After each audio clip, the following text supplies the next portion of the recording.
நைனா தீவு விகாரையை விரிவுபடுத்துவோம். வடக்கு பயணத்தை நிறைவு செய்து கொழும்பில் ஜனாதிபதி தெரிவிப்பு. யாழ்ப்பாண போலீசாரின் நிர்வாக ஊழலுக்கு நடவடிக்கை வேண்டும். யாழில் ஜனாதிபதியிடம் கோரிக்கை. ரணிலை நம்ப தயாரில்லை. வடக்கு விஜயத்தால் தமிழர்களுக்கு எந்த நன்மையும் இல்லை. விக்னேஸ்வரன் தெரிவிப்பு. ஈழத்தமிழர் படைத்த சாதனை. உயரிய விருது வழங்கி கௌரவிக்கும் பிரித்தானியா.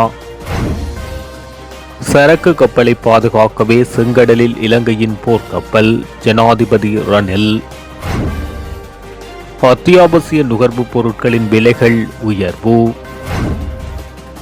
ரணிலுக்கு நீதிமன்றில் தண்டனை விதிக்கப்படும். அனுரகுமார தெரிவிப்பு. வடக்கு கிழக்கில் தொடர் கனமழை. பலத்த காற்று. வெளியாகிய எச்சரிக்கை. ஜனாதிபதியின் தனிப்பட்ட இல்லம் அமைந்துள்ள பகுதிக்கு பலத்த பாதுகாப்பு. தொடர்பான விரிவான செய்திகள். நைனா தீவில் அமைந்துள்ள விகாரையை மையமாக கொண்ட சமய நிலையத்தை விரிவுபடுத்துவதற்கு எதிர்பார்த்துள்ளோம் என ஜனாதிபதி ரணில் விக்ரமசிங்கே தெரிவித்துள்ளார். வடக்கு பயணத்தை முடித்துக் கொண்டு நேற்று முன்தினம் கொழும்பு திரும்பிய கையோடு கொழும்பு பண்டாரநாயக்க சர்வதேச மாநாட்டு மண்டபத்தில் நடைபெற்ற கொழும்பு இளைஞர் பௌத்த சங்கத்தின் 125வது ஆண்டு விழாவில் கலந்து கொண்டு உரையாற்றும் போது ஜனாதிபதி இதனை தெரிவித்துள்ளார். போருடன் தொடர்புடைய அனைத்து பிரச்சினைகளும் 2025 ஆண்டாகும் போது தீர்வு வழங்க எதிர்பார்க்கிறோம். இடம்பெயர்ந்தோர் மற்றும் காணாமல் போனவர்களின் பிரச்சினைகள் தொடர்பான அரசியல் தீர்வுகள் வழங்கப்படும் என ஜனாதிபதி ரணில் விக்ரமசிங்கே தெரிவித்துள்ளார். நாகதீப விகாரையை மையமாக கொண்ட சமய நிலையத்தை மேலும் விரிவுபடுத்தவும் யாழ்ப்பாணத்தில் தனித்துவமான இந்து ஆலயத்தை நிறுவவும் எதிர்பார்க்கின்றோம். நாம் ஒன்றுபட்டு முன்னேறுவோம். இது குறித்து இளைஞர்களுடன் கலந்துரையாட வேண்டும். நாட்டை கட்டியெழுப்ப அவர்களின் ஆலோசனைகள் திட்டங்கள் தேவை. நாம் நிகழ்காலத்தை அன்றி எதிர்காலத்தை பற்றி நோக்க வேண்டும் எனவும் ஜனாதிபதி தெரிவித்துள்ளார். யாழ்ப்பாண போலீசாரின் நிர்வாக ஊழல் மற்றும் பொதுமக்கள் சட்டத்திறனிகள் மீது ஆதாரமற்ற வழக்குகள் தாக்கல் செய்வதை நிறுத்த வேண்டும் என யாழ்ப்பாண சட்டத்திறனிகள் சங்க தலைவர் தனபாலன் ஜனாதிபதியிடம் கோரிக்கை முன்வைத்தார். ஜனாதிபதி ரணில் விக்ரமசிங்கே யாழ்ப்பாண விஜயத்தின் போது வடமாகாண ஆளுநர் இல்லத்தில் இடம்பெற்ற சந்திப்பின் போது அவர் இவ்வாறு கோரிக்கை முன்வைத்தார். அவர் தனது கோரிக்கையில் தெரிவித்த விடயங்களில் முதன்மையானவை யாழ்ப்பாண மாவட்டத்தில் மாவட்ட நீதிமன்றம், மேல் நீதிமன்றம் மற்றும் நீதவான் நீதிமன்றம் அமைக்கப்பட வேண்டும். வடமாகாணத்திலிருந்து மீதி சோபையான குழுவுக்கு செல்லும் நீதிமன்ற உத்தியோகத்தர்கள் தமிழ் மொழியில் தமது பிரச்சினைகளை தெரிவிப்பதற்கு வசதி வாய்ப்புகள் வழங்கப்படவில்லை. இந்த பிரச்சினையை தீர்க்கும் முகமாக ஜனாதிபதியுடன் தலையீடு செய்து தமிழ் உத்தியோகத்தர்களை நியமிப்பதற்கு சம்பந்தப்பட்ட தரப்பினருக்கு பணிப்புரை விடுக்க வேண்டும். யாழ்ப்பாண மாவட்டத்தில் போலீசாரின் நிர்வாக ஊழல்கள் அதிகரித்துள்ள நிலையில் சட்டத்திறனிகளை ஆதாரமின்றி முகதாவணையில் கைது செய்யும் செயற்பாடுகள் நிறுத்தப்பட வேண்டும். அது மட்டுமல்லாது பொதுமக்களை கைது செய்யும் போது தகுந்த காரணங்கள் ஆதாரங்களின்றி கைது செய்யப்படுவதை நிறுத்த வேண்டும். அது தொடர்பில் போலீஸ் மா அதிபருக்கு ஜனாதிபதி பணிப்புரை விடுக்க வேண்டும். மேலும் இலங்கையில் உள்ள மேன்முறையீட்டு நீதிமன்றங்கள், உயர்நீதிமன்றங்களில் உள்ள நீதியரசர்களில் தமிழ் நீதியரசர்களின் எண்ணிக்கை குறைவாக உள்ளது. இதனை நிவர்த்தி செய்யும் முகமாக மேல்முறையீட்டு நீதிமன்றத்தில் 3 தமிழ் நீதியரசர்களும் உயர் நீதிமன்றத்தில் 5 தமிழ் நீதியரசர்களையும் நியமிக்க வேண்டும். இவ்வாறு பல்வேறுபட்ட விடயங்களை வலியுறுத்தி 14 பக்க அறிக்கையை ஜனாதிபதிக்கு வழங்கியதாக அவர் மேலும் தெரிவித்துள்ளார். ஜனாதிபதி ரணில் விக்ரமசிங்கவின் வடக்கு விஜயம் அரசியல் ரீதியானது என்பது வெளிப்படை. ஜனாதிபதியின் வருகையால் தமிழ் மக்களுக்கு எவ்வித நன்மையும் கிடையாது என தமிழ் மக்கள் தேசிய கூட்டணியின் தலைவரும் யாழ்ப்பாண மாவட்ட பாராளுமன்ற உறுப்பினருமான CV விக்னேஸ்வரன் தெரிவித்தார். ஜனாதிபதியின் வடக்கு விஜயம் தொடர்பில் ஊடகங்களுக்கு கருத்து வெளியிடும் போது அவர் இதனை தெரிவித்தார். ஜனாதிபதியின் வடக்கு விஜயம் தொடர்பில் தெற்கில் இருக்கும் கட்சிகள் கூட பல்வேறு விமர்சனங்களை முன்வைத்திருக்கின்றன. குறிப்பாக அவர் மக்களுடைய பணத்தை செலவழித்து வீணாக வடக்குக்கு சென்று இருக்கின்றார் எனவும் இதனால் மக்களுக்கு எதுவும் கிடையாது என பல குற்றச்சாட்டுகள் அந்த கட்சிகள் முன்வைத்துள்ளன. அரசியல் நோக்கமாகவே தான் அவர் இங்கு வந்திருக்கின்றார் என்பது உண்மையிலேயே எல்லோருக்கும் தெரியும். அவருடைய செயற்பாடுகளும் அதனையே வெளிப்படுத்தியிருந்தன. ஆனால் எங்களுக்கு இதில் மன வருத்தத்தை தருகின்ற விடயம் என்னவென்றால் அரசியல் ரீதியாக சில நடவடிக்கைகளை நாங்கள் முன்னெடுத்த போது அதை தருகிறோம், இதை தருகிறோம் என்றெல்லாம் எங்களுக்கு அவர் பல வாக்குறுதிகளை முன்வைத்தார். ஆனால் இங்கே வந்திருந்து பொருளாதார முன்னேற்றம் தொடர்பாகவும் அபிவிருத்தி வேலை திட்டம் சம்பந்தமாகவும் அவர் பேசியிருக்கின்றார். அதுவும் எங்களிடத்தை சொல்லியது போல் மக்களிடத்தையும் அதை தருவேன், இதை தருவேன், அதை செய்வேன் என்பதாக அவர் சொல்லியிருக்கிறார். எனினும் இதற்குரிய பணத்தை எங்கிருந்து எடுக்கப் போகின்றாரோ தெரியவில்லை. பணத்தை எங்கிருந்து எந்த நாட்டிலிருந்து எடுக்கப் போகின்றார் என்றோ அல்லது இலங்கையில் அவ்வளவு பணம் இருக்கின்றதா என்றோ எனக்கு தெரியவில்லை. ஆனால் ஜனாதிபதி ரணில் விக்ரமசிங்க இதுவரை சொன்ன வேலை திட்டங்கள் அல்லது வாக்குறுதிகள் ஒன்றும் நடைமுறைப்படுத்தியதாக தெரியவில்லை. ஆகவே இங்கு வந்து அவர் சொல்வதில் எந்தவிதமான நன்மைகளும் நமது மக்களுக்கு கிடைக்கப் போவதில்லை. ஆனால் இந்த அரசை பொறுத்தவரையிலோ அல்லது ஜனாதிபதியை பொறுத்தவரையிலோ வடக்குக்கான இந்த விஜயம் என்பது பல்சை பார்ப்பதற்காக அமைந்துள்ளது. இதற்கு என்ன விதமான வரவேற்பு தனக்கு இருக்கும் என அறிவதாக கூட அவருடைய விஜயம் அமைந்திருக்கலாம். ஆனால் முன்னரை போன்று அவருக்கு ஆதரவு இங்கே இல்லை என்றுதான் நான் நினைக்கின்றேன். அவருடைய வருகை அரசியல் ரீதியானது என்பது வெளிப்படை. ஜனாதிபதியின் வருகையால் தமிழ் மக்களுக்கு எவ்வித நன்மையும் கிடைக்காது. தானே கொடுத்த வாக்குறுதிகளை காற்றிலே பறக்க விட்டுவிட்டு இங்கு வந்து புதிதாக வாக்குறுதிகளை கொடுக்கும் ஒருவரை நாங்கள் நம்புவது மிக கடினமானது என தெரிவித்துள்ளார். பொருட்களின் இருப்பிடத்தை கண்டறிவதற்கான புதிய மின்னணு பொறிமுறை ஒன்றை கண்டுபிடித்த இலங்கையரை பாராட்டி பிரித்தானிய உயரிய விருது வழங்க உள்ளதாக அந்நாட்டு ஊடகங்கள் செய்தி வெளியிட்டுள்ளன. யாழ்ப்பாணம் சாவச்சேரியை பிறப்பிடமாக கொண்ட கலாநிதி சபேசன் சிதம்பரம் என்பவரே இந்த சாதனையை படைத்துள்ளார்.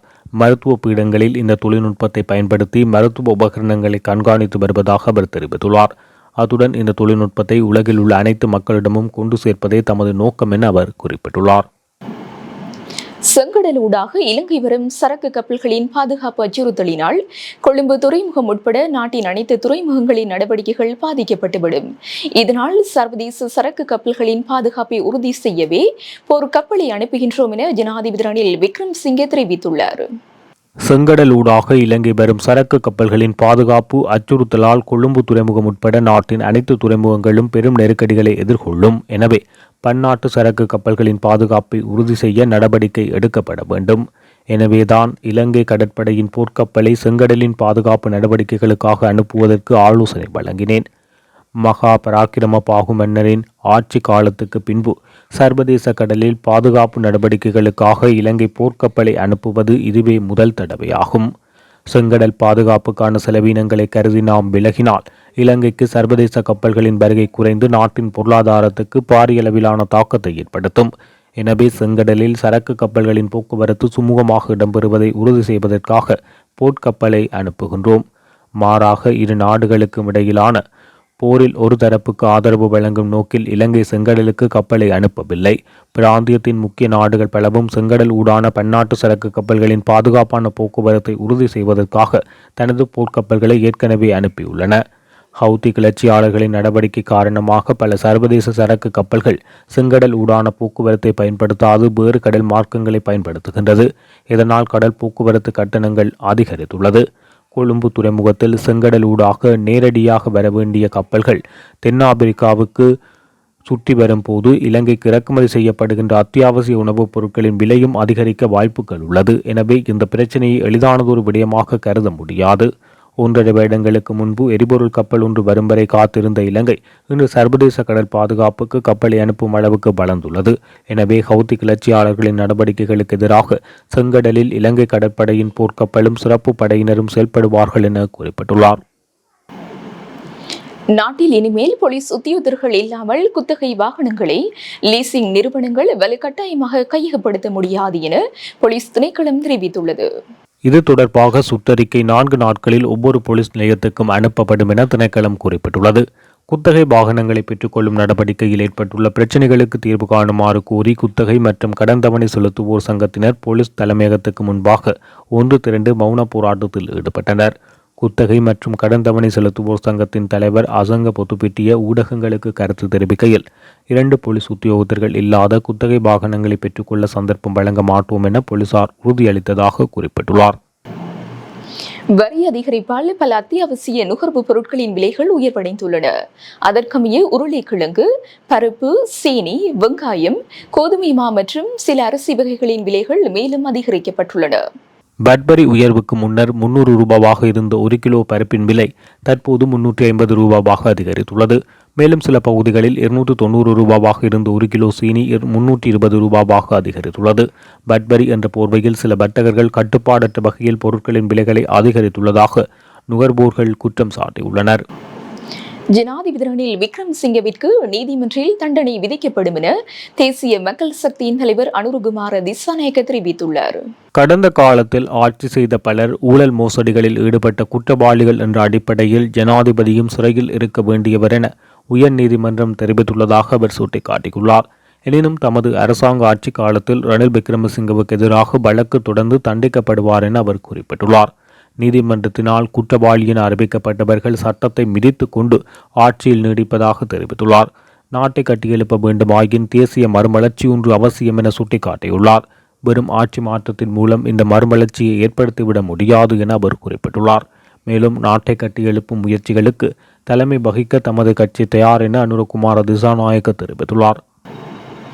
நாட்டில் உள்ள அரசு வைத்தியசாலைகளின் மருத்துவ பணியாளர்கள் பல்வேறு கோரிக்கைகளை முன்வைத்து இன்று காலை 8 மணிக்கு பணி புறக்கணிப்பு போராட்டத்தை ஆரம்பித்தனர். ரசாயன ஆய்வாளர்கள், மருந்தாளர்கள், கதிரியக்க வல்லுநர்கள் உள்ளிட்ட துறைகளைச் சேர்ந்த பணியாளர்கள் இந்த பணிப்புறக்கணிப்பில் ஈடுபட உள்ளதாக வைத்தியர் ரவி குமுதேஷ் தெரிவித்துள்ளார். இதேவேளை பாரபட்சமின்றி அனைத்து சுகாதார நிபுணர்களுக்கும் கொடுப்பனவு அதிகரிக்கப்பட வேண்டும் என அவர் குறிப்பிட்டுள்ளார். அத்துடன் பணிப்புறக்கணிப்பை தொடர்வதா என்பது தொடர்பில் இன்று பிற்பகல் தீர்மானிக்கப்படும் என தெரிவிக்கப்பட்டுள்ளது. வைத்தியர்களுக்கான டிஏடி கொடுப்பனவை இரட்டிப்பாக ஜனாதிபதியினால் கொண்டுவரப்பட்ட பிரேரணைக்கு அமைச்சரவை அங்கீகாரம் வழங்கியுள்ளது. இதன்படி கொடுப்பனவு 35,000 ரூபாவிலிருந்து 70,000 உயர்த்த அமைச்சரவை ஒப்புதல் அளித்துள்ளமை குறிப்பிடத்தக்கது. நாட்டின் வடக்கு, கிழக்கு, ஊபா, மத்திய மற்றும் தென் மாகாணங்களில் இன்றும் நாளையும் மழையுடனான வானிலை அதிகரித்து காணப்படும் என சிரேஷ்ட வானிலை அதிகாரி கலாநிதி முகமது சாலிஹின் தெரிவித்துள்ளார். பெரும்பாலான பகுதிகளில் வானம் முகில் சூழ்ந்து காணப்படும் எனவும் வடக்கு, கிழக்கு, ஊபா, மத்திய மற்றும் தென் மாகாணங்களிலும் அத்துடன் புலனறுவை மாவட்டத்திலும் அடிக்கடி மழை பெய்யக்கூடும் என அவர் தெரிவித்துள்ளார். அனுராதபுரம் மாவட்டத்தில் இடைக்கிடையே மழை பெய்யக்கூடும். நாட்டின் ஏனைய பிராந்தியங்களில் பல இடங்களில் பிற்பகல் 1 மணிக்கு பின்னர் மழை அல்லது இடியுடன் கூடிய மழை பெய்யக்கூடிய வாய்ப்பு காணப்படுகின்றது. சப்ரமுவ மற்றும் மேல் மாகாணங்களில் காலை வேளையில் மழை பெய்யக்கூடும். கிழக்கு மற்றும் ஊவா மாகாணங்களின் சில இடங்களிலும் ஹம்பாந்தோட்டை மாவட்டத்தின் சில இடங்களிலும் 100 மில்லிமீட்டரிலும் கூடிய பலத்த மழை பெய்யலாம் என எதிர்பார்க்கப்படுகின்றது. பலத்த காற்றும் மின்னல் தாக்கங்களும் ஏற்படக்கூடிய சந்தர்ப்பங்களில் பொதுமக்கள் அவதானத்துடன் செயற்படுமாறு கேட்டுக்கொள்ளப்படுகின்றனர். காங்கேசன்துறை தொடக்கம் திருகோணமலை, பொத்துவில், ஹம்பாந்தோட்டை ஊடாக காலி வரையான கரையோரத்துக்கு அப்பால் உள்ள கடல் பிராந்தியங்களில் அடிக்கடி மழை அல்லது இடியுடன் கூடிய மழை பெய்யக்கூடும். பொத்துவில் தொடக்கம் ஹம்பாந்தோட்டை ஊடாக காலி வரையான கடல் பிராந்தியங்களின் சில இடங்களில் பலத்த மழை பெய்யலாம் என எதிர்பார்க்கப்படுகின்றது. நாட்டை சூழ உள்ள ஏனைய கடல் பிராந்தியங்களில் மாலை அல்லது இரவு வேளைகளில் மழை அல்லது இடியுடன் கூடிய மழை பெய்யக்கூடும். கடல் பிராந்தியங்களில் மணத்தியாலத்துக்கு 30 தொடக்கம் 40 கிலோமீட்டர் வேகத்தில் வடகிழக்கு அல்லது கிழக்கு திசையிலிருந்து காற்று வீசும் என தெரிவிக்கப்பட்டுள்ளது. ஜனாதிபதி ரணில் விக்ரமசிங்கவின் தனிப்பட்ட இல்லம் அமைந்துள்ள கொள்ளுப்பட்டி 5வது வீதியின் பாதுகாப்பை பலப்படுத்த நடவடிக்கைகள் மேற்கொள்ளப்பட்டுள்ளதாக தெரிவிக்கப்படுகின்றது. தற்போது அந்த பகுதியில் வசிப்பவர்களின் தகவல்களை பாதுகாப்பு படையினர் சேகரித்து வருவதாக தெரிவிக்கப்பட்டுள்ளது. 2022 அரசுக்கு எதிரான போராட்டத்தின் போது ரணில் விக்ரமசிங்கவின் வீடு தீ வைத்து எரிக்கப்பட்டது. அதனை அடுத்து தற்போது திருத்தப் பணிகள் நிறைவடைந்துள்ளதாக தெரிவிக்கப்படுகின்றது. இந்த நிலையில் ஜனாதிபதி தனது தனிப்பட்ட இல்லத்துக்கு திரும்ப உள்ள நிலையில் தகவல் சேகரிப்பு இடம்பெறும் என நம்புவதாக பிரதேச மக்கள் தெரிவித்துள்ளனர். தை மாதத்தினை தமிழர்களின் மரபுரிமை மாதமாக பிரிட்டன் அரசு அங்கீகரிக்க வேண்டும். அங்கீகாரமானது இனவழிப்புக்குட்படுத்தப்படும் மக்களின் தனித்துவத்தை பேணும் முறையான அரசியல் தீர்வுக்கு உறுதுணையாக இருக்க வேண்டும் என பிரித்தானிய தமிழர் பேரவை வலியுறுத்தியுள்ளது. பிரித்தானிய தமிழர் பேரவை ஆகிய நாம் தமிழரின் தைத்திருநாளினை முன்னிட்டு கடந்த பல வருடங்களாக தை மாதத்தினை தமிழர்களின் மரபுரிமை மாதமாக பிரித்தானியாவில் அங்கீகரிக்கப்பட்டு வருவதற்காக பிரித்தானியாவின் அரசியல் தலைவர்கள், பாராளுமன்ற உறுப்பினர்களுடன் இணைந்து தைப்பொங்கல் திருவிழாவினை பிரித்தானிய பாராளுமன்றத்தில் உள்ளே கலை கலாச்சார அம்சங்களை முன்னிறுத்தி தொடர்ச்சியாக நடாத்தி வருகின்றோம். நீண்ட பாரம்பரியங்களையும் நிலத்தையும் உரித்தாக கொண்ட இம்மக்களுக்கான நிரந்தர அரசியல் தீர்வுக்கான செயற்பாடுகளை பிரித்தானிய தமிழர் பேரவையினராகிய நாம் சர்வதேச நாடுகளுடன் இணைந்து மேற்கொண்டு வரும் சமகாலத்தில் எமக்கான தனித்துவமான கலாச்சாரம், பாரம்பரிய விழுமியங்களை சர்வதேச சமூகத்திடம் எடுத்து சென்று நாம் ஒரு தனித்துவமான தேசிய இனம், எமக்கான சட்டப்பூர்வமான உரிமைகள் அங்கீகரிக்கப்பட வேண்டும் என கருப்பொருளுடன் இந்த நிகழ்வினை தொடர்ச்சியாக முன்னெடுத்து வருகின்றோம். கடந்த பல வருடங்களாக பலதரப்பட்ட தளத்திலிருந்து குறிப்பாக பிரித்தானியாவின் ஆளும் கட்சி, எதிர்க்கட்சி மற்றும் ஏனைய கட்சி உறுப்பினர்களிடமிருந்து எமக்கான ஆதரவு கிடைக்கப் பெற்று வருகின்றது. இந்த நிலையில் பிரித்தானிய அரசின் அதிகாரப்பூர்வமான அங்கீகாரத்துக்கான அடுத்த கட்ட நடவடிக்கையாக சென்ற வருடத்தில் தொடங்கிய முயற்சியினால் பல்வேறு தமிழ் அமைப்புகளுடன் கூட்டாக இணைந்து முறைப்படியான விண்ணப்பம் ஒன்றினை பிரித்தானிய பிரதமரிடம் முதல்கட்ட நடவடிக்கையாக தற்போது சமர்ப்பித்துள்ளோம். இந்த அங்கீகாரத்தின் மூலம் தமிழர்கள் சிறுபான்மை இனமல்ல, எமக்கான நீண்ட நெடிய வரலாறு, தனித்துவமான கலாச்சாரம், பண்பாடுகள் உள்ளன என்பதை உலகறிய செய்ய முடியும் என்பதுடன் இன அழிப்புக்கு உட்படுத்தப்படும் மக்களின் தனித்துவத்தை பேணும் முறையான அரசியல் தீர்வுக்கு இவ்வாறான அங்கீகாரம் உறுதுணையாக இருக்கும் என்பது எம்முடைய நம்பிக்கை. இந்த செயற்பாட்டுக்கு ஒப்பம் தந்து தம்மையும் இவ்விண்ணப்பத்தில் இணைத்துக் கொள்ள விரும்பும் தமிழர் நலன் பேணும் பிரித்தானிய அமைப்புகள், தமிழ் பாடசாலை நிர்வாகங்கள், பழைய மாணவர் சங்கங்கள், உட்சங்கங்கள், தொண்டு நிறுவனங்கள் மற்றும் ஆலய நிர்வாகங்கள் எம்மை தொடர்பு கொண்டு எமக்கான அங்கீகார முன்னெடுப்புக்கு ஆதரவு நல்குமாறு அன்புடன் கேட்டுக்கொள்வதாக தெரிவிக்கப்பட்டுள்ளது. இத்துடன் ஜெஃப்னக்லரியின் மதிய நேர பிரதான செய்திகள் நிறைவடைகின்றன. மேலதிக செய்திகளை அறிந்து கொள்ள www.jeffnaclery.lk என்ற இணையதளத்தின் ஊடாக இணைந்து கொள்ளுங்கள்.